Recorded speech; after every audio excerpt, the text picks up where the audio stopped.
Sarvamanthan news महाराष्ट्रामध्ये आपलं स्वागत. पाहूयात आजच्या टॉप 10 हेडलाईन्स.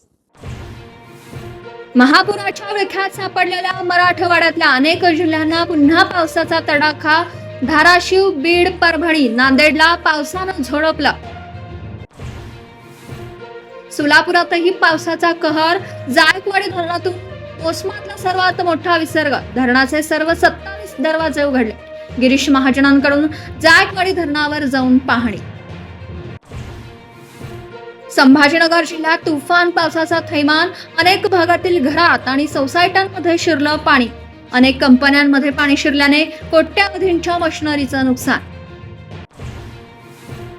अहिल्यानगर जिल्ह्यातही तुफान पावसाची हजेरी. दसऱ्याच्या तोंडावर झेंडू फुलांचं पीक पाण्यात. शेतकरी हवालदिल.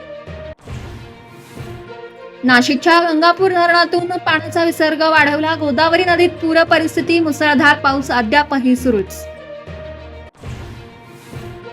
मराठवाड्यातील अतिवृष्टीचा मुख्यमंत्र्यांनी घेतला आढावा. फडणवीसांच्या नुकसानग्रस्त भागातील जिल्हाधिकाऱ्यांशी चर्चा.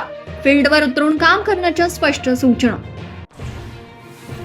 मुंबई, पालघर आणि रायगड जिल्ह्यांना पावसाचा रेड अलर्ट.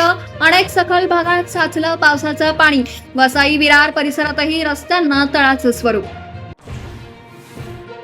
उद्धव ठाकरेंनी भेट दिलेल्या कुटुंबाला शिंदे सेनेची मदत. धाराशिवच्या इटकूर गावातील शिरसाट कुटुंबाला दिली जीवनावश्यक साहित्याची किट.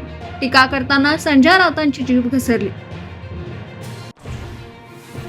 तमिळनाडूमध्ये विजय थालापतीच्या रॅलीत चेंगराचेंगरी. 39 जणांचा मृत्यू तर 70 जण जखमी.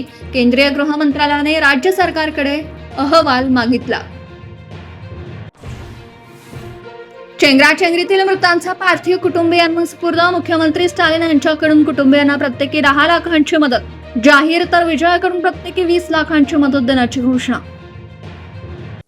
सार्वमंथन न्यूज महाराष्ट्राला लाईक करा, शेअर करा, सबस्क्राईब करा.